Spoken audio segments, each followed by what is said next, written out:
인사권자인 이재명 대통령이 이번 주 후반이나 늦어도 다음 주까지는 결단을 내려야 합니다.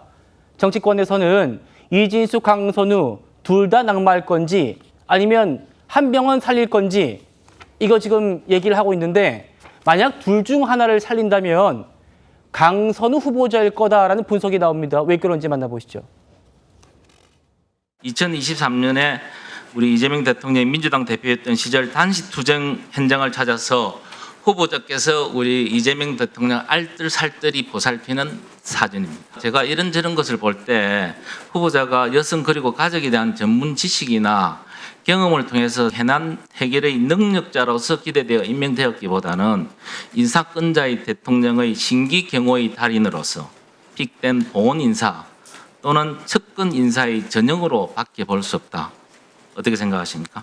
물론 그렇게 비판적인 시각으로 보시는 분들도 계실 거라고 생각을 합니다. 그리고 그렇게 보시는 시각은 충분히 자유라고 생각을 합니다. 이부자리 갠 것도 그렇겠습니다만 이재명 대통령이 민주당 대표로 당선됐던 지난 전당대회 때 강선우 후보자가 최고위원회 낙마를 했거든요. 이때 장면도 지금 다시 회자되고 있답니다. 왜 그런지 만나보시죠. 하나가 순으로 하면은 강선우가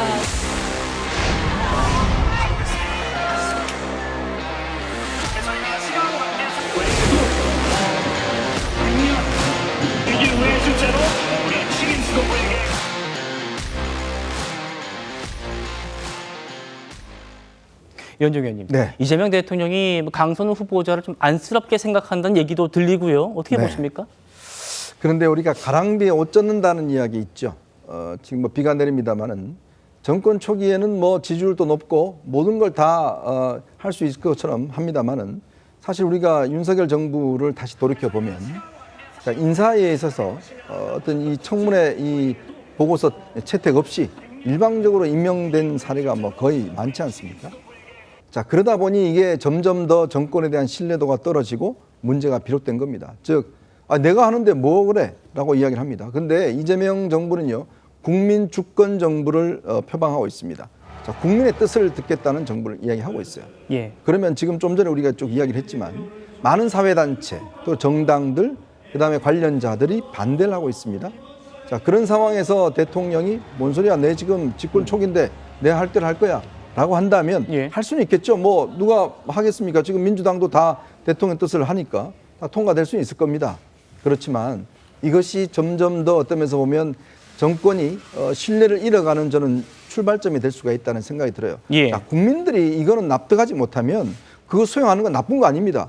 그거 하면 정권이 흔들리는 거 아닙니다. 오히려 더 강해집니다. 자, 국민들 생각하시기에 역시 이재명 정부는 국민들 뜻을 듣는구나. 국민들 뜻에 따라서 운영하는구나. 오히려 더 저는 플러스가 될 수 있다는 생각이 들어요. 마치 이거를 대통령의 권위에 도전한다? 이런 식으로 생각하면 역대 정부와 똑같습니다. 근데 보시면 우리가 인사청문회 왜 하겠습니까? 이런 거 걸러내려고 인사청문회 하는 거 아니겠습니까? 임명하면 되지 뭐하러 인사청문회 하겠어요? 이런 문제를 걸러내면서 최종 결정권자가 판단하도록 하는 거거든요. 만약 이재명 대통령이 이 부분 관련해서 정말 강선우 후보자가 대통령 부부에겐 잘할지는 모르겠지만 그 보좌관들한테 하는 걸 보면 과연 그 여성가족부에 있는 많은 직원들을 통솔할 수가 있겠어요?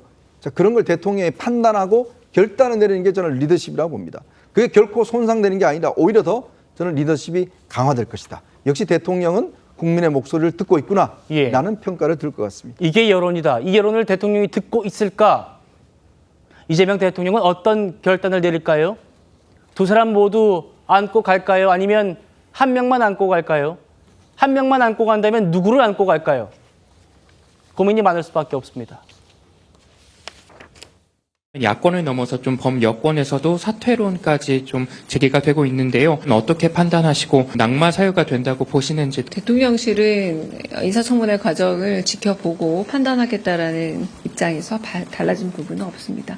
대통령실에서 그 후보자를 지명하기 전에 사전에 조금 인지를 하고 있었던 부분인지 노동청에 진정하는 문제라든가 이런 것들은 사전에 충분히 스크리닝 단계에서 인지가 됐을 것 같은데 그 부분 포함해서 저희가 다 검토를 지금 하고 있는 상태고요. 그 부분은 제가 좀 더 확인해 보도록 하겠습니다.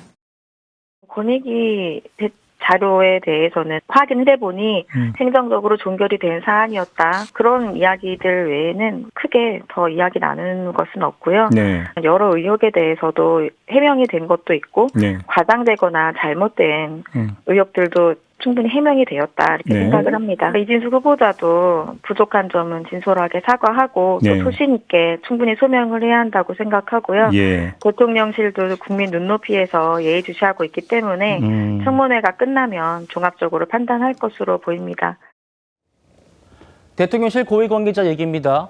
국민정서법으로 보면 강선우 후보자가 지금 문제 같고 의혹의 건수로 보면은 이진숙 후보자가 문제 같다.